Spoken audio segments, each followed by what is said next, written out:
Good morning, everyone. This is Judge McBurney. I am here for the motion for new trial hearing in State versus Jerry Hodges. Could I have the appearance for the state, please?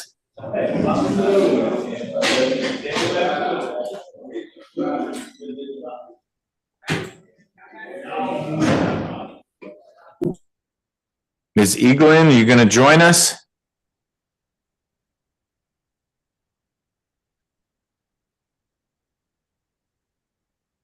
Well, that will make this shorter. Mr. McConnell, are you on? Yes, Your Honor. Good morning. Good morning. Can you turn you did. All right, let me add you. There you are. Excellent. I see Ms. Eaglin listed as a participant, but she's not turning on her equipment. But we've got Mr.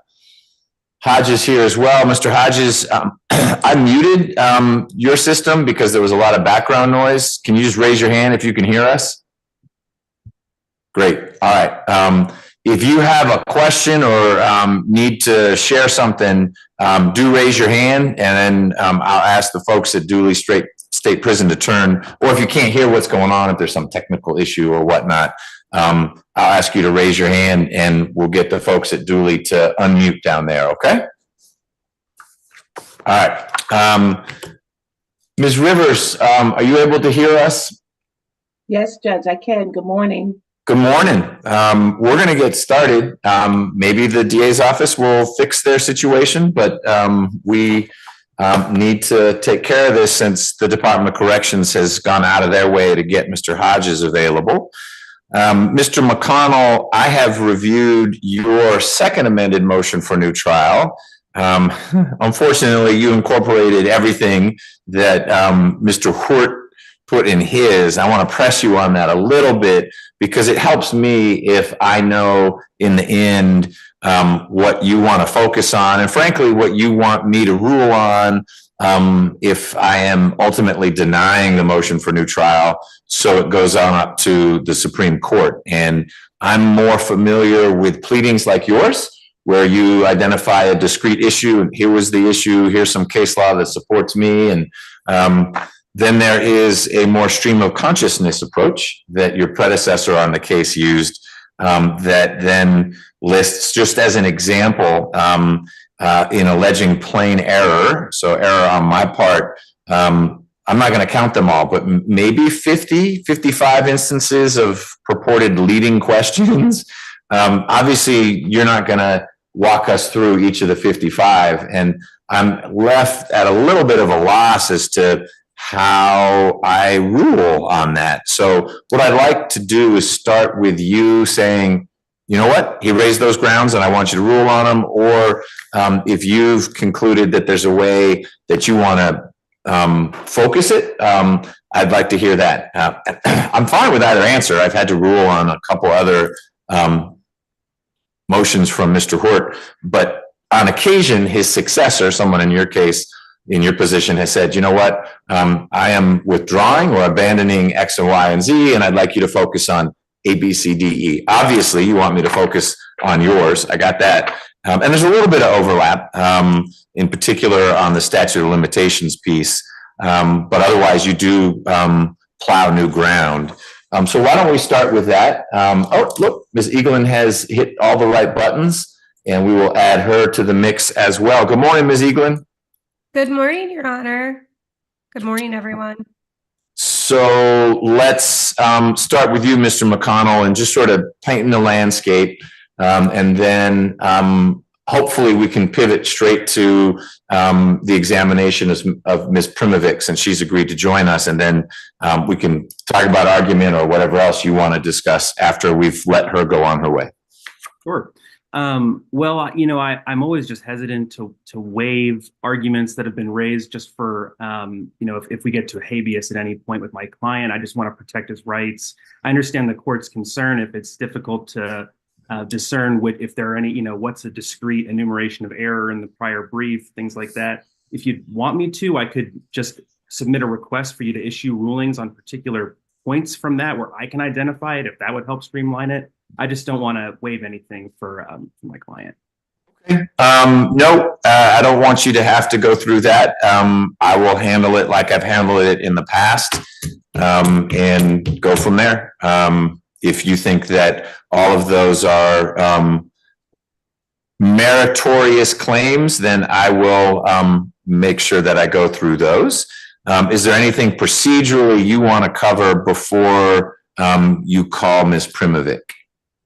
Sure, and this really just relates to how we're going to do argument. And I think I've talked about this with you before, Ms. Eaglin, but my preference would be if I could submit a closing argument brief rather than just doing oral arguments.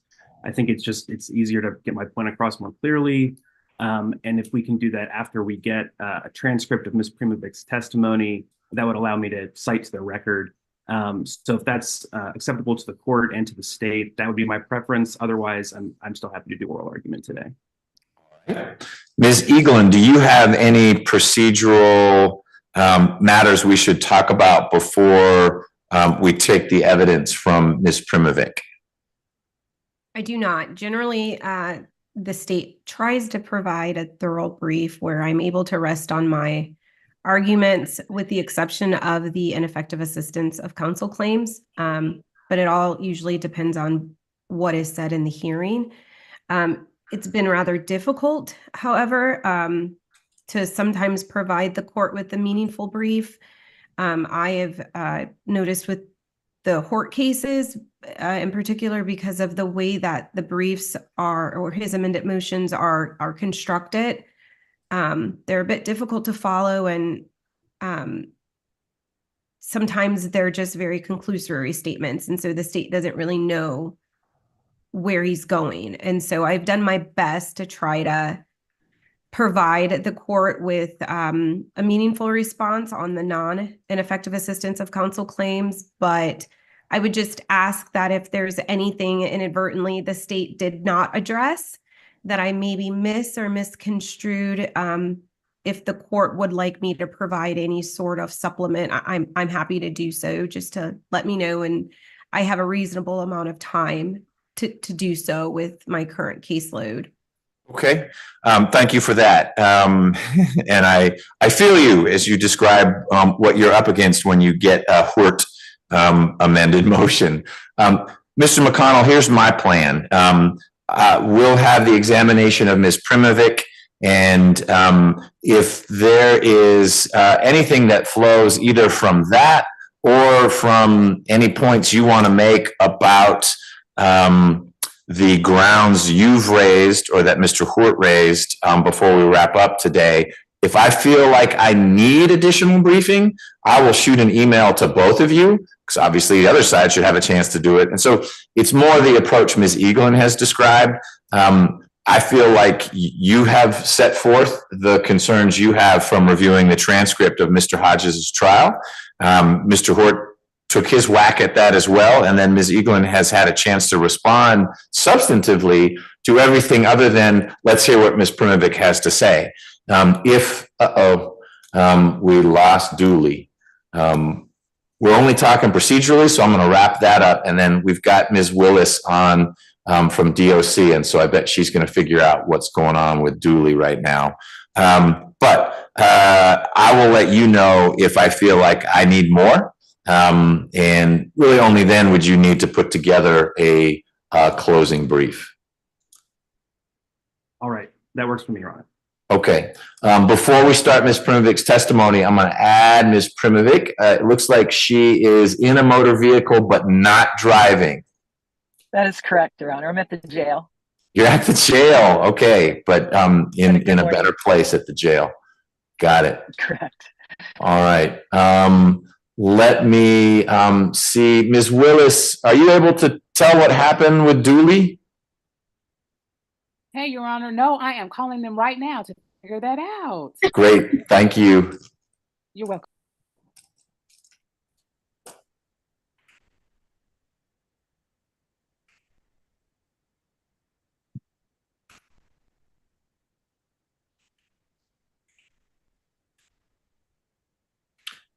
Mr. McConnell, do you have other Fulton County motions for new trial? Is this just one you were able to take, or I don't know? Well, let me look. I can look at your signature line. You're with, okay, so you are with GPDC, or are you just a contractor? No, your email address says GPDC. I work there. Yeah, I work there. Okay. We've struggled a bit to get lawyers staffed on cases Mr. Hort had. I had one assigned to, I'm not going to get the name right, but that person just disappeared. And I got news recently from your supervisor that no one knows where she is, so she's off the case. Yeah, I recently. And then I had some with a Miss Sawyer, and all I heard back recently from your supervisor is, yeah, she's with the Georgia Law Department now. So I'm hoping maybe some will go to you. Some of these get reassigned soon because these are trials from long ago, and there had been some unfortunate turnover over there. But it's good to know that you may be a regular face. Thank you, Your Honor. I understand. I have a couple of other cases from Mr. Hort and from some other attorneys who had been here. I started here in November, I think, of 22, and I'm still here. Great. We'll keep it up. Mr. Hodges is back. Can you hear us, Mr. Hodges? Yes. You're not muted right now, so you can actually talk. Can you hear us? I can. Yes, fantastic. Sir. I'm going to leave it unmuted in lesson until it gets too noisy there. But someone from DOC shared with me that the internet briefly cut out down there at Dooley. The only thing we talked about while you weren't able to hear us was just a procedural thing about are there going to be more briefs. And now we're about to start the testimony of Ms. Primovic, who was one of your lawyers during your trial. Okay? Okay. So, Deputy Gordon, if you don't mind coming up to a screen here, we'll swear Ms. Primovic in. Let's get them up to the podium. We'll briefly add, it's gonna be a lot of screens, but there's Deputy Gordon. Look at that, very telegenic. You raise right here. Do you swear or affirm that the testimony you will give will be the truth, the whole truth, and nothing but the truth self you got? Yes, sir, I do. You can lower your hand. State and spell your name for the record. Marilyn Primovic, Marilyn. Primovic, Primob as in Victor, IC. Excellent. All right, Mr. McConnell, your witness. Thank you, Your Honor. Good morning, Ms. Primovic. Good morning. Hi. Could you just walk us through sort of your background and experience as a criminal defense attorney to start out? I've been with the Fulton County Public Defenders, also known as the Atlanta Judicial Circuit Public Defenders, for 25 years. I've been trying cases for 24. I've tried and sat second chair over 100 felony jury trials, at least. Now I'm a supervisor of over 6 courtrooms and probably 14 attorneys. And I continue to try cases in a variety of courtrooms. All right. So safe to say Mr. Hodges was not your first murder trial, is that correct? That is correct, sir. And you recognize the gentleman, and on my screen, he's on the lower right-hand corner between the 2 American flags. Yeah, I can see him. Yeah. Right. And is that your client, Mr. Hodges? Yes, it is. And you represented him in this case at trial? Yes, sir, I did. And can you, you did receive discovery in this case, correct? Yes, sir, I did. Did you review it with Mr. Hodges? We did. And based on your review of the discovery and your discussions with Mr. Hodges, what was the sort of high-level strategy that you had developed going into the trial in this case? Our issues, of course, was the fingerprint on the screen. Initially, we were not given very much discovery, if any, on the fingerprints, and but then we got a lot through a Daubert hearing, and so that was unfortunate. And then the eyewitness testimony and picking him out of a lineup from the decedent's then-time girlfriend. Those were our 2 issues. Mm-hmm. And do you also recall reviewing in discovery, I believe there was a videotape of Mr. Hodges' arrest. Do you recall that? I do. And then, and do you recall in that videotape, there's a point where he's actually fleeing from the police? I do. Yes, sir. And was that with, what, do you recall if that was with Officer Holland? I don't recall the name. All right. But if the record shows that that was Officer Holland, you'd have no reason to dispute that? Correct. All right. Given the ability to keep the evidence of Mr. Hodges' flight at the time of his arrest out from the jury's consideration, would that have been in your client's interest? Yes. Okay. And can you just sort of explain for me why that would have been? He was pulled over in a traffic stop in the middle of the afternoon, and he ran, and the cop ran after him for kind of a long way, and it was on body cam. Would you have been concerned that that could have prejudiced the jury against Mr. Hodges? Absolutely. And were you concerned that it could potentially lead the jury to believe, potentially falsely, that he exhibited some consciousness of guilt at that moment? Yeah, exactly. Yes, sir. All right. And were you also aware, do you recall that he had actually had a bench warrant out for an unrelated and uncharged theft by taking charge at the time of his arrest? Yes, sir. All right. And that had actually, I believe that was a 2018 case. Does that ring a bell? That sounds good. So at the point in which he was running from the police, would it be safe to say that he could have been running for any number of reasons, including perhaps consciousness of guilt of the unrelated offense? Or I would object. That calls for speculation. There is no way that she could potentially know what the defendant was thinking at the time. Right. I think that's argument, and you've laid that out in your brief. But I guess unless Ms. Primovic says, I talked to my client and he told me the only reason he ran was because of that bench warrant then she's guessing in the same way that the jury would have to be guessing why he might have been running. And I understand that, and I know it's a fine line between fact and argument in some of these cases. The point I was trying to get to, Your Honor, was whether she would have been capable of making this argument when she was arguing, perhaps that it should have been excluded on 404B grounds. Sure, but ask her that then, instead of having her just why don't you go straight to that? Why didn't you make a 404B argument? All right. Did you object at the time at trial when this video was introduced on 404B grounds? I did not.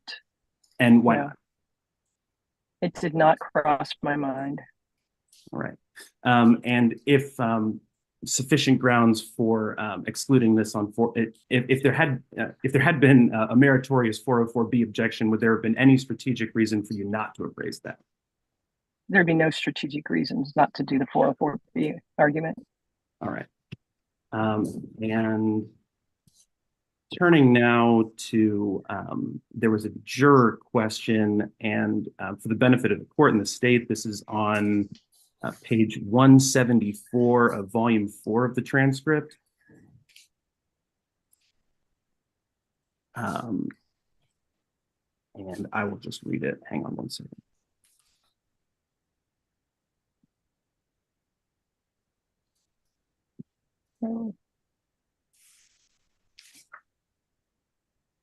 All right. And the jury question that came in was, if we believe that the defendant was a party to the crime committed on 16th March of 2007, does malice have to be proven for a murder charge to be applied?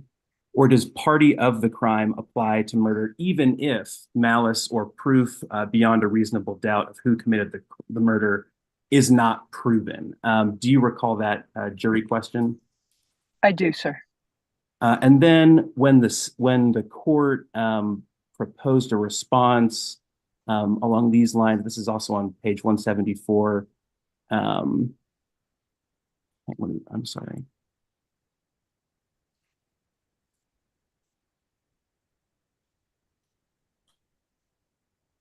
All right. And what the court stated was, so my proposal is not that we bring the jurors out, but that I write legibly on this question.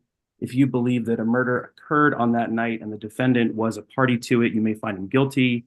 If you do not put beyond a reasonable, okay, excuse me. If you find beyond a reasonable doubt that, and I should probably make it clearer, if you find that beyond a reasonable, okay, I'm reading from the wrong point in the transcript. I apologize.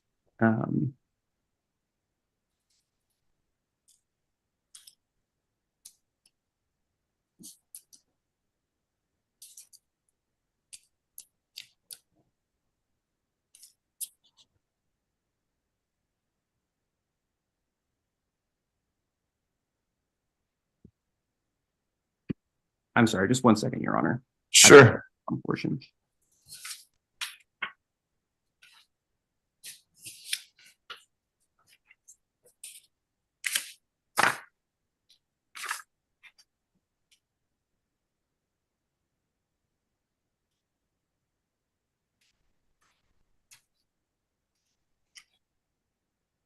All right, and we can return now. Ms. Primovic, when the court did not propose to correct the jury's assumption, they could find Mr. Hodges guilty as a party to the crime of murder without finding that he shared the common intent of malice aforethought. Was there any strategic reason for you not to suggest to the court to correct that mistake? No, sir. No strategic reason. All right. Was there no strategic reason to suggest the court actually inform the jury that they could not find the defendant guilty as a party to the crime unless they found that he shared that common intent of malice aforethought? No, I did not. All right. And moving now to the statute of limitations issue, I'll begin with refreshing you that counts 5 through 8 on the indictment were for armed robbery, burglary, aggravated assault with a deadly weapon, and possession of a firearm during the commission of a felony. And there were more than, do you recall that there were more than 7 years that had passed between then and when this case was indicted? That's correct. And do you also recall that your client had been fingerprinted for in relation to 2 arrests in 2008 and 2010? Yes, sir, I did. All right. Was there any strategic reason for you not to raise a statute of limitations argument or a plea in bar as to those counts 5 through 8 of the indictment? No, sir. All right. I have no further questions for Ms. Primovic, subject to redirect. Okay. Ms. Eaglin, do you have questions for Ms. Primovic? I do, very few. I want to follow up with just a couple of general questions. Have you consider yourself a seasoned attorney? Is that fair to say? I would. Okay.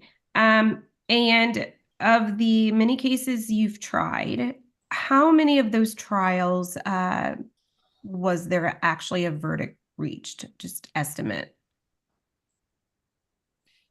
I didn't give the estimate. I didn't give the estimate on anything that didn't have a verdict reached. So all of them, over 100.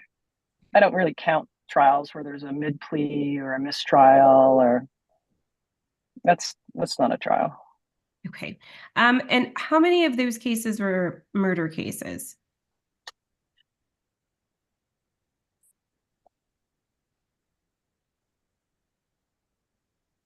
The majority of them. I don't know. Oh, definitely over 50%. Probably 60 to 70%. I don't see Mr. The Dooley. Yeah, Mr. Hodges. Hold on one step. He stepped out. Is everything okay at Dooley? It's good. He said he was in a tight, he had to get up and go to the bathroom. He's coming right back. Okay. I tried to get him to stay, but he said he couldn't hold it. Okay. Well then let's pause for a second. Okay. Sorry, Ms. Primovic. Okay. I've not had that happen before.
He's back. All right, thank you. Mr. Hodges, you ready for us to keep going? Yes, sir. Great. Sorry about that. No. You got to take care of what you got to take care of. I had to use the restroom. My kitten been married. Okay. Well, you're back, and so we're going to resume. Ms. Eaglin, who is the Assistant District Attorney handling the appellate part of your case, has begun asking Ms. Primovic questions about her experience. If you'd continue, Ms. Eaglin. Yes, thank you. When you represented the defendant in this case, did you have an opportunity to speak with him about the defense strategy? Yes, ma'am, I did. And what was the defense in this case, the strategy? That it wasn't him. He didn't do it. Okay. Did you have assistance in trying this case? I did. And it was your co-counsel, Miss Feely? It was. And were you lead in this case? I was. Okay. Did you file all the motions on behalf of the defendant in this case? He had co-counsel before me. So they also filed motions. So I didn't file all the motions. Okay. At what stage in this case did you begin to represent the defendant? Was it post-arraignment? Yes, ma'am, it was. Was it post-final plea, I think. Okay. Thank you. Do you feel as though you filed all the appropriate motions that needed to be filed on the defendant's behalf? I do, minus the 404B miss on the arrest video. Okay, I will ask you, I'm going to circle back there in just a moment. Just want to Okay. ask a couple more general questions. Yes, ma'am. Can you tell me just a little bit about what you did to investigate this case or pursue evidence that the defendant was not the shooter? So we went to the scene, trying to see where the window was that had his fingerprint on, to see if there was any way for that fingerprint to get on the screen in another manner than that evening. Maybe from he lived there before, or a prior burglary or something like that. And the screen was in a location that was on the first floor. It was right there. But we were just trying to see if his fingerprint could have gotten on that screen in another way. And there wasn't, we couldn't figure out any other defense to that. Okay. We reviewed the fingerprints. We filed the Daubert motion. We reviewed the fingerprint reports that we got. Okay. Let's see. We reviewed the photographic lineups or the pages. They did not seem on their face to be prejudicial. There was, I'm going to just chime in and take judicial notice of the fact there was, and I think it was with Ms. Primovic's predecessor, but I may be misremembering. We also had a litigation over the lineup identification that was made. That might have been Mr. Franklin who pursued that one, but we had several pretrial hearings, evidentiary hearings, one about the identification, which was a lightning rod because it was so many years later. So you knew we were going to have one on that. And then Ms. Primovic filed the 702 motion. And so we had an evidentiary hearing on that as well. It's just, I think the ID suppression motion was filed by a colleague of hers prior to her involvement. So it was fully litigated. It just, I think the record will bear this out. Ms. Primovic wasn't the one who did it. And so is in a position only to say the judge had a great order or a bad order, but it had been litigated when she assumed the role of lead counsel for Mr. Hodges. Thank you, Your Honor. Ms. Hermovic, you testified that you reviewed the discovery in this case, correct? Yes, ma'am. Did that discovery include the indictment? Yes. When reviewing the indictment, do you recall if you had any concerns with the statute of limitations expiring for the charges?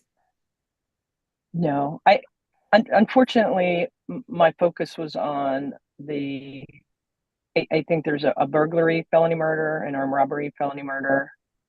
I was focused on the murder counts, and I didn't pay enough attention to the underlying statute of limitations on those. Unfortunately, that didn't even cross my mind. Okay, you testified that you're a seasoned attorney. Would it be fair to say that at the time you tried this case, you were aware of the laws as it concerns tolling of statutes? I would hope so. Yes, ma'am. And would it be fair to say that you were familiar with what motions would need to be filed in the event that the statute had expired? Right. I would have filed a plea in bar for sure. And had you believe at the time that you tried this case that that was an issue that stood out to you, that you would have filed a plea in bar? Can you repeat the beginning of that question, please? Yes. Had you Or believed, just repeat it? yep, at the time you tried this case, had you believed that there was an issue with the statute of limitations of the charges, would you have filed a plea in bar? Yes, ma'am, because I've had before in my past. So And so I just that want wouldn't to have been clarify. difficult to do. And so I want to clarify for the record, did you not file a plea in bar because you didn't take issue with the charges, and that being you didn't think that they had expired? Or are you saying that you did not file a plea in bar because it was not something you considered? It's something I didn't consider.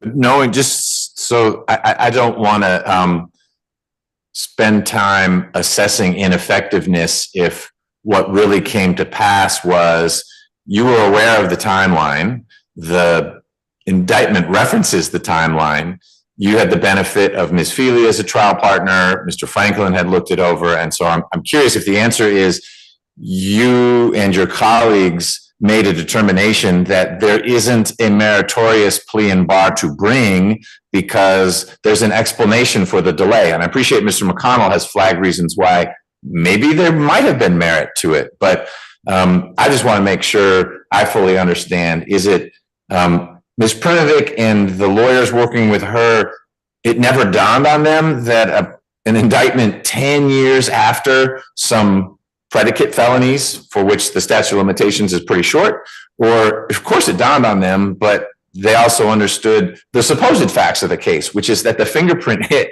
didn't happen until 2018 and the indictment came a few months after that. So which of the two, or is it a third? Which is it? I think it was explained in the indictment. There was the perpetrator, the shooter, was unknown at the time for a very long time until someone reran his fingerprints through CODIS and it popped up. Right, and that was the testimony at the photo lineup hearing. It was testimony at trial, and so I just want to get to the bottom of it so I accurately reflect what the legal team did or didn't do on behalf of Mr. Hodges. You may have accepted at face value that that was sufficient to toll. Okay, and Mr. McConnell can work with that. You shouldn't have accepted it as face value.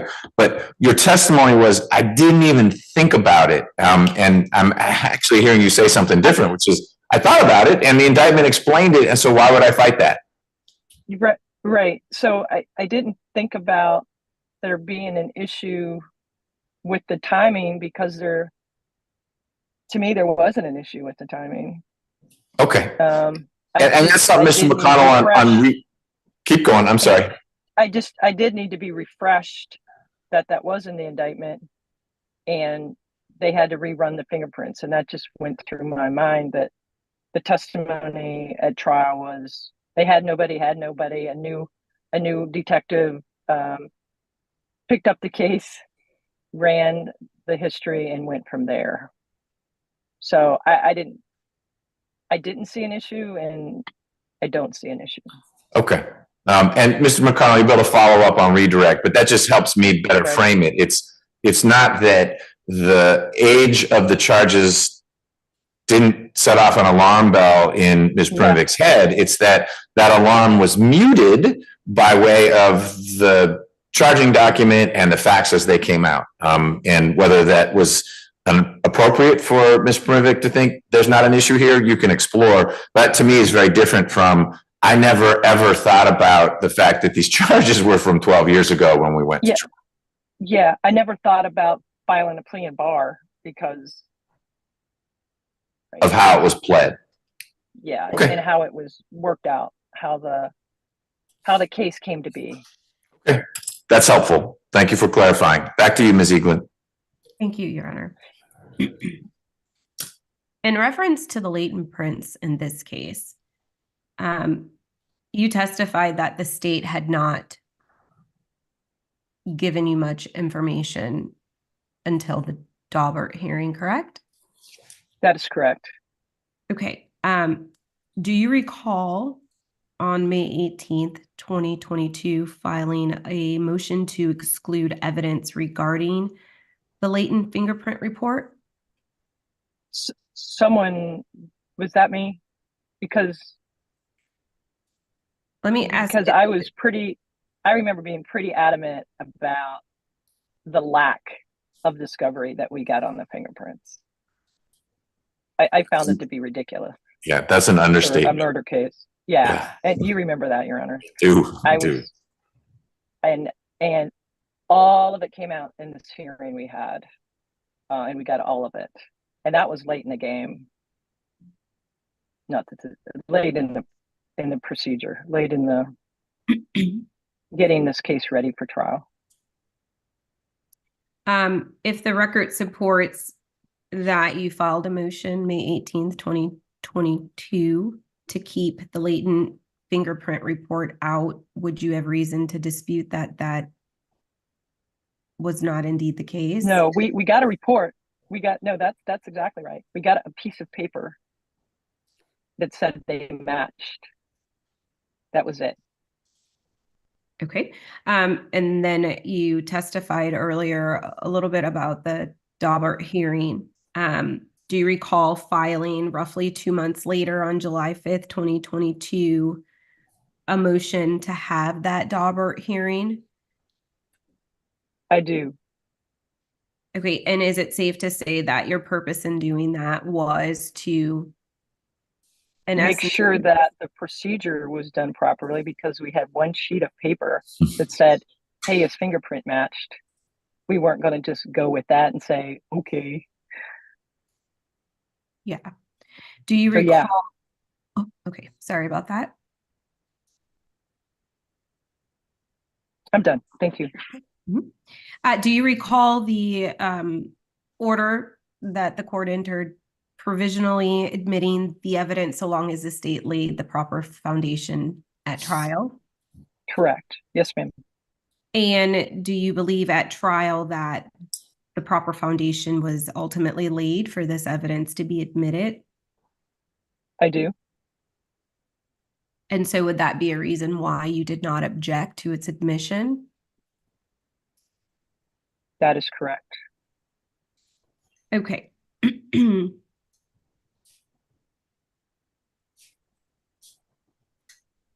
You testified that you thoroughly reviewed all of the discovery in this case. Do you feel as though you had proper time to investigate this case? Yes. Yes, ma'am.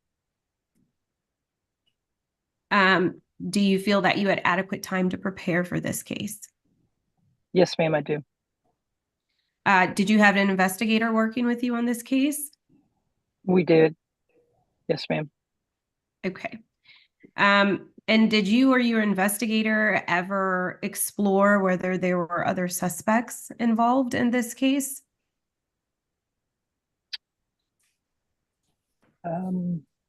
Well, per the police reports and the narratives, they said there was other people that were in the home. The man who walked in on them, for one, his girlfriend at the time, the decedent's girlfriend, and I apologize, I forget his name. So we kind of knew that there were other people involved. Did the state provide you any discovery that named any other suspects? Or No. Okay. Did you all explore that on your own and discover any additional suspects? No. Okay. We did run 911 burglary reports for that area. Back then, which was kind of hit and miss. It was not, and it was the APD police reports that we looked for that area, if we could find other people that could fit the description of what the witnesses said in the police narrative and on the stand. And there was nothing that came around from that area back in those years, in those months. I think we ran 3 months before, 3 months out, or like a 6 month, maybe even a year, to see if we could find other burglaries. We were really kind of hoping to have found something that explained why his fingerprint was on that screen, where possibly he was a maintenance worker there before, but he was so young. It was very young when this happened, or that he burglarized that place before, and that's why his fingerprint was on the screen. We were trying to find another way that his fingerprint got on the screen, which was our biggest problem in that trial. And nothing popped up. Nothing from that home popped up. Nothing from the surrounding apartments popped up for us to try to find a reason for his fingerprint to be there. In your professional opinion, would you say that you all spent an adequate and reasonable amount of time doing this? I do. That was basically the whole case, in our opinion. The ID later, the years later ID topped it off, but we had to get rid of that fingerprint, and we couldn't find a way to do it.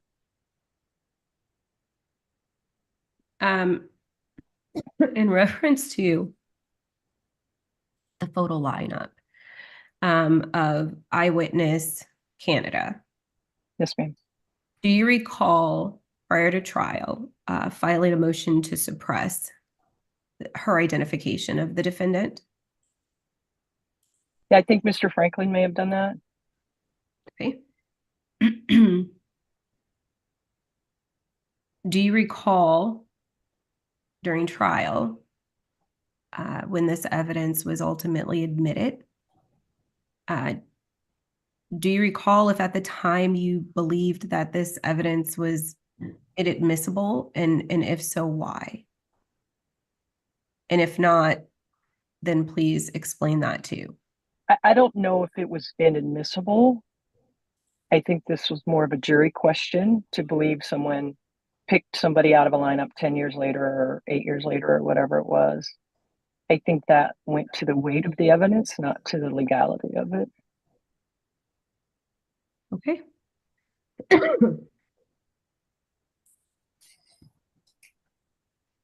Okay. In this case,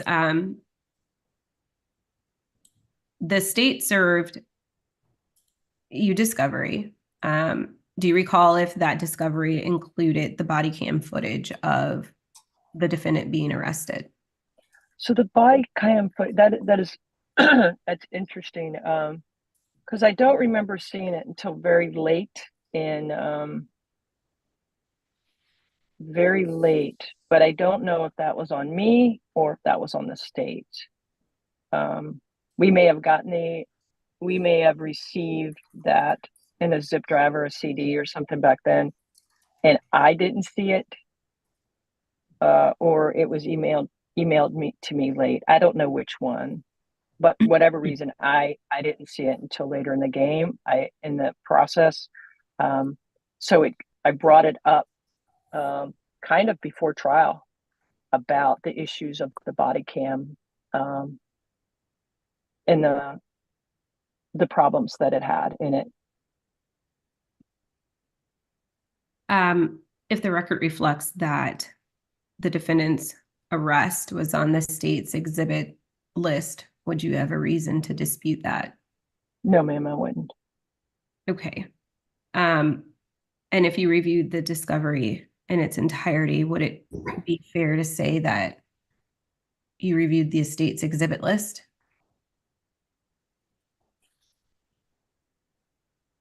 I would hope so.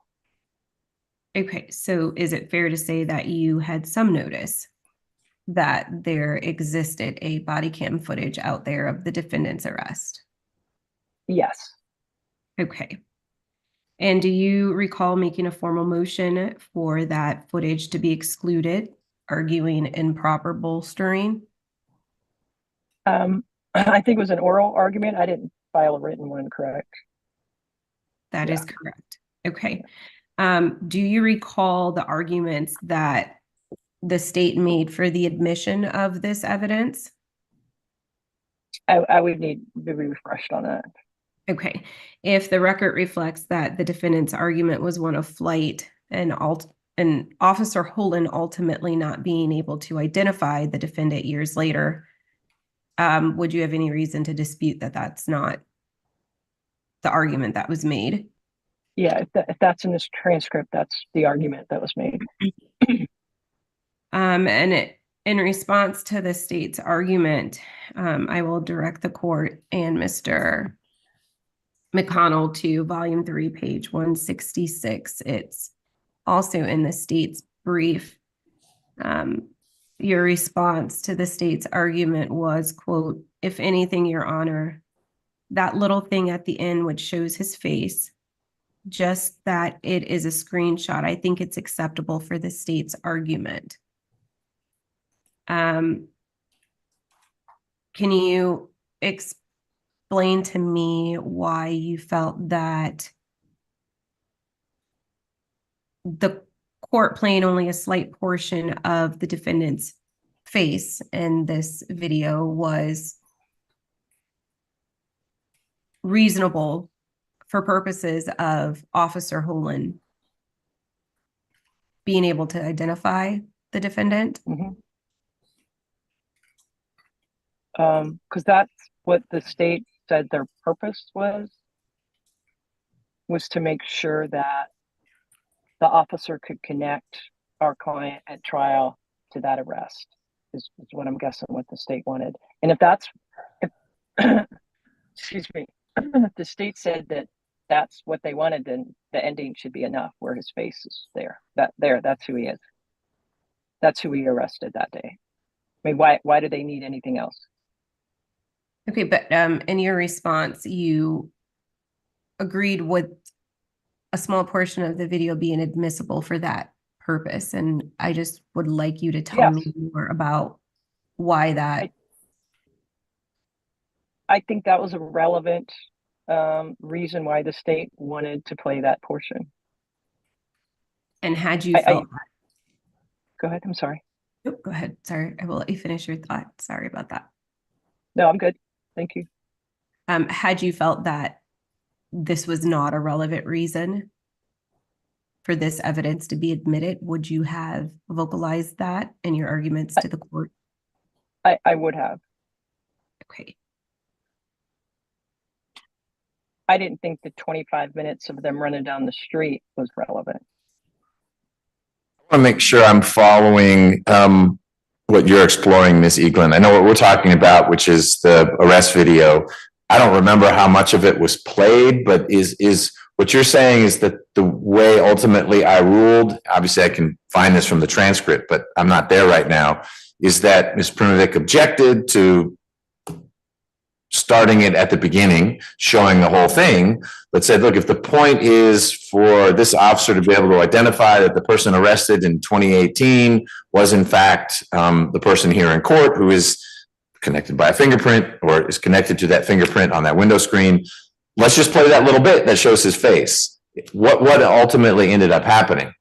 Yeah, so my review of the record shows that Your Honor ultimately found that playing the video in its entirety would be prejudicial and not really relevant. And it appears that the court only allowed small portions of the video to be played that showed the defendant's face. Okay. And so that was Seems like a wise ruling. I'll have to have Mr. McConnell tell me what was wrong there. Ms. Primovic prevailed, but he'll get his chance to do that. She objected. Her objection was sustained. That seems like effective representation, but thank you for flagging that, and keep going. Thank you, Your Honor.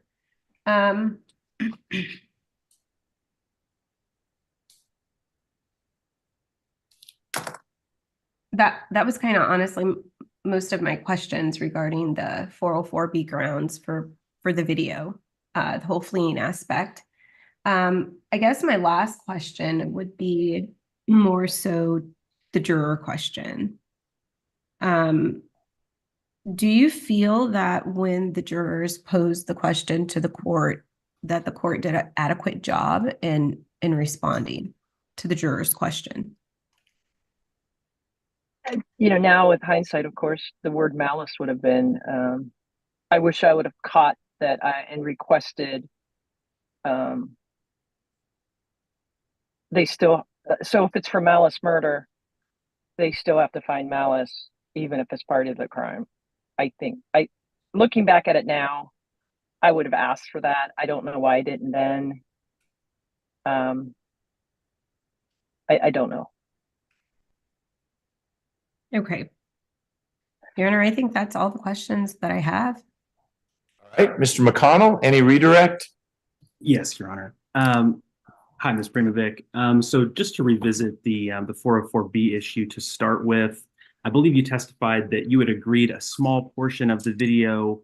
You had agreed with the admission of a small portion of the video. Nevertheless, when Officer Holland thereafter testified that Mr. Hodges ran away from the police when they returned from checking his name in their database, you did not at that point raise a 404B objection, did you?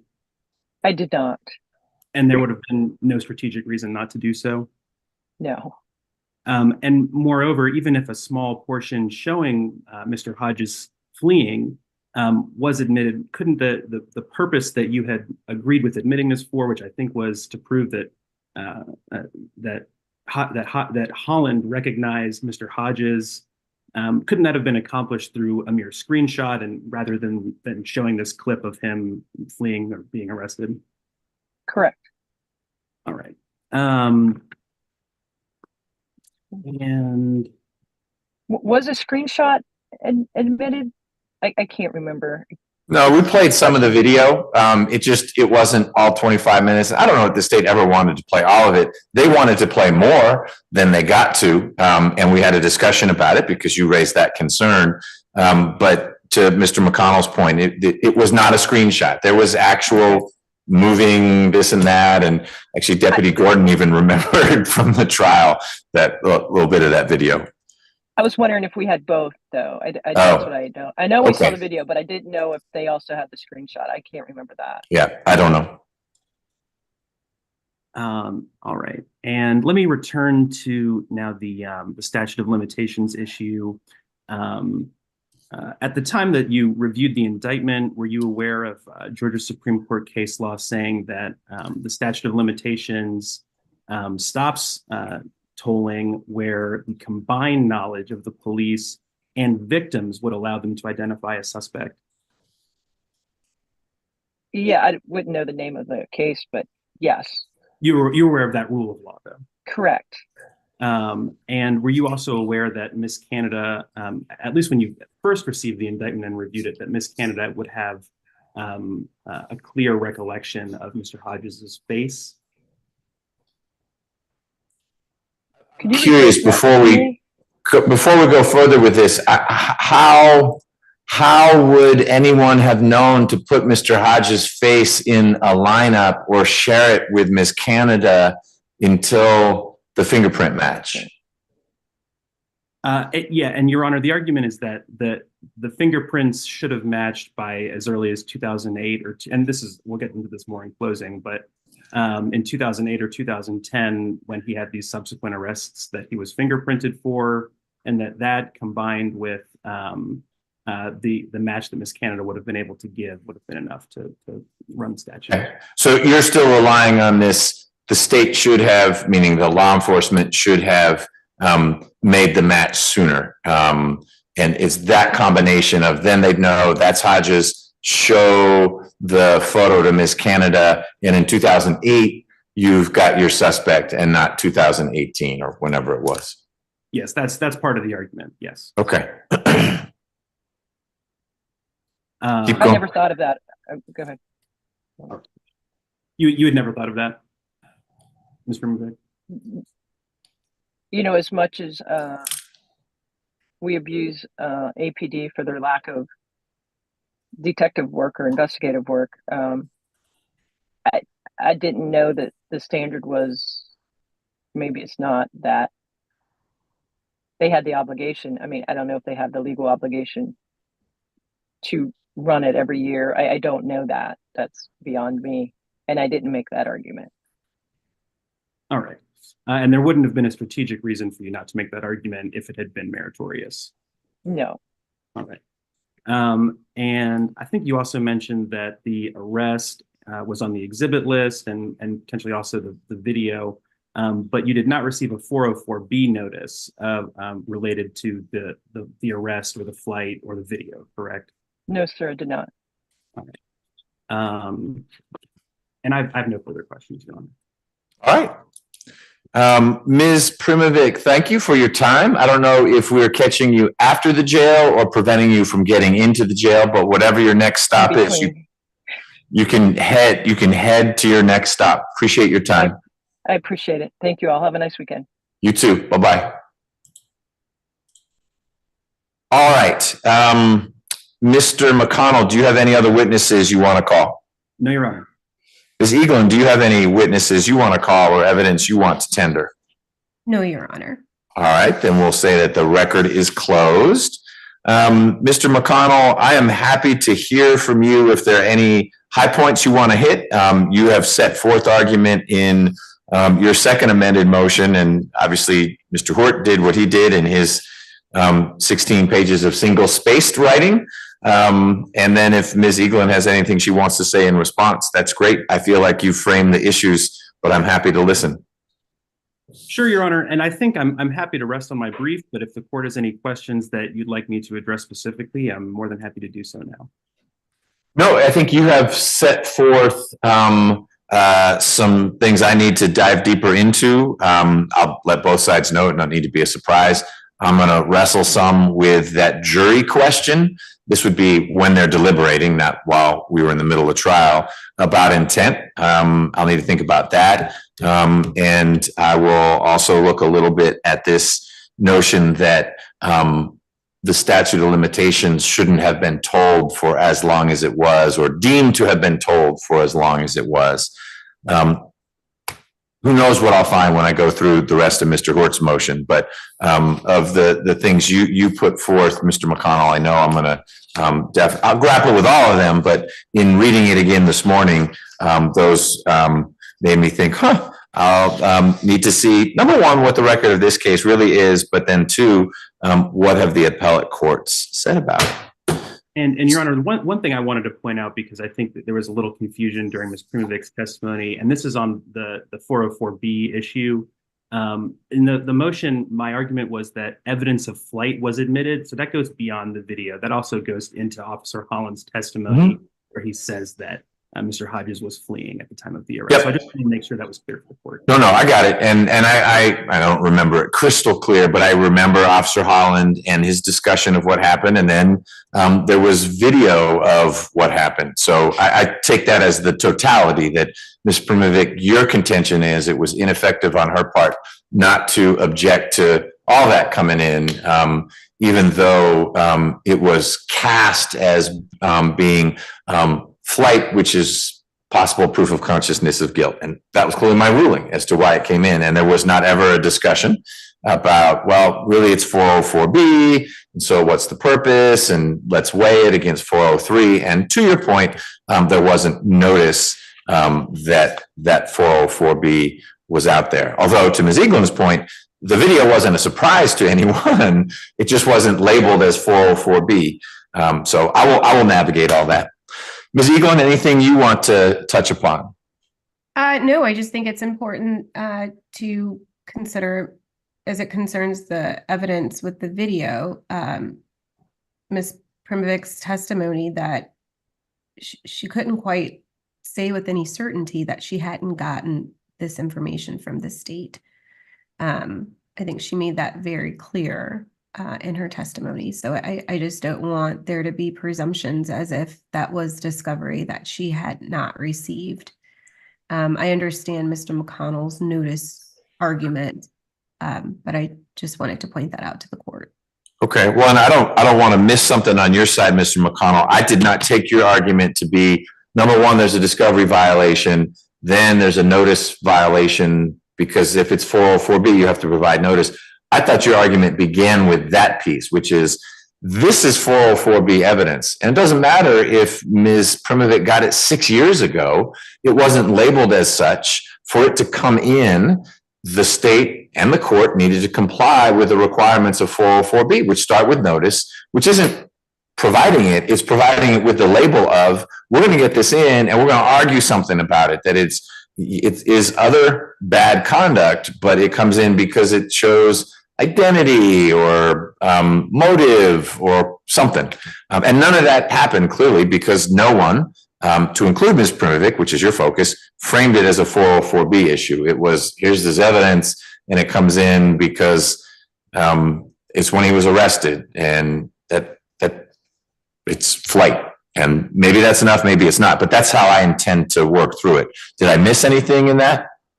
Absolutely, Your Honor. And the argument is not that it was never produced in discovery. You know, there's all kinds of bad acts are produced in discovery all the time. And all of those have to receive the 404B notice specifically in order to be admissible. And this would be no different than any other, type of bad act that is produced in discovery. So sure, like handing over all the clients' convictions. They've been handed over, so everyone knows about them. But until you hang that label on them, they ought not to come in as 404B. Now, the state's argument was and is, that's not how it came in. That's not how it needed to come in, and I'll work through that. Okay. And also the 403 element of a 404B analysis. Yep. Right. Okay. Mr. Hodges, here's what happens next. I take this under advisement. I will enter an order. If I grant the motion for new trial, it means what it says. You'll come on back here and you get another trial. It doesn't mean there'll actually be a trial. It may be that the state says, we will make this offer to you. And you may say, I don't want to run the risk of another trial and get life again. The state's offered me, I'm making this all up. I'm not saying this is how it would play out, but maybe they offer you 20 years to serve. Man, I'll take that over going to trial again and getting a life sentence. But we would restart all this if I grant the motion. Now, the state can appeal it if I grant the motion for new trial. So it wouldn't mean right away you come here. If they choose to appeal it, then the Supreme Court would need to say, I was correct in granting the motion for new trial. If I deny the motion, you still have all your appellate rights. And Mr. McConnell will pivot from arguing in front of me to getting his arguments in front of the Supreme Court of Georgia. Many of the arguments will be the same. The big difference will be you will not be there. They don't Zoom anyone in. A defendant doesn't have a right to be there. Mr. McConnell may be corresponding with you about the good work he's doing on your behalf. But when he does argue in front of the Supreme Court about your case, if that's where this goes, you will not be patched in like this. He'll let you know how it went. You'll get the ultimate result. But this motion for new trial phase is the last time you're plugged in, unless, of course, I grant it, and then you come back here and we'll do whatever the lawyers decide to do with your case. Does that make sense? Yes, sir. Okay, any questions about any of the things we've been talking about? No, sir. Okay, well then I think we're done. Mr. McConnell, anything else on behalf of Mr. Hodges? No, Your Honor. Thank you very much. Ms. Eaglin, anything else on behalf of the state? No, Your Honor. Thank you. All right, well, thank you, everyone, and thank you, Ms. Willis, for lining this up. This was very helpful. You're welcome, Your Honor. You guys have a great weekend. All right, you too. Bye-bye.